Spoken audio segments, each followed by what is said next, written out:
Go. Audio Jungle.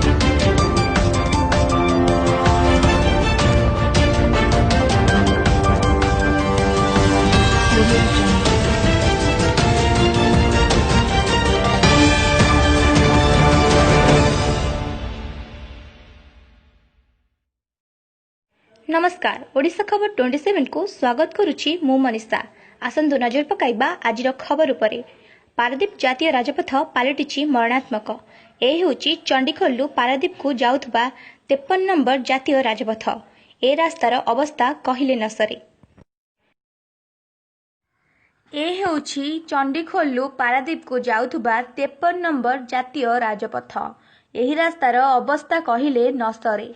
एही रास्ता राज्यर एक प्रमुख जातीय राजपथ होइतिबा बेले एही रास्ता देई दैनिक हजार हजार संख्यार लुहापत्थर बोझेई ट्रक केन्दुझर सुंदरगढ़ कोईडा आदि स्थानरू पारादीप को जाइथाए। राज्य तथा राज्य बाहरु अनेक यात्रीवाही एवं मालवाही गाड़ी मध्य एही रास्ता देई केन्द्रापड़ा एवं पारादीप को जाइथाए। हेले वर्तमान एही रास्तार अवस्था एपरि जे आखिरे न देखिले एहाकू विश्वास करिहेब नाही। चंडीखोल छकरू आरंभ करी बेणापुर भाकुड़ ननपुर बालीचंद्रपुर गोपछक 18 बांकी आदि अंचलर जातीय राजपथरे बड़ बड़ खालखमा सृष्टि होइछि।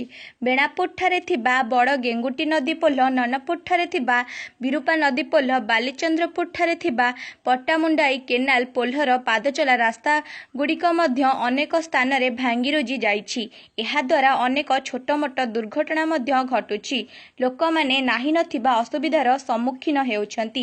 एही रास्ता एबे मरणात्मक पालटिछि। एही रास्तार तुरंत मरामती पाई स्थानीय जनसाधारण माने जातीय राजपथ कर्तृपक्षଙ୍କ निकटरे दाबी जणाइछंती।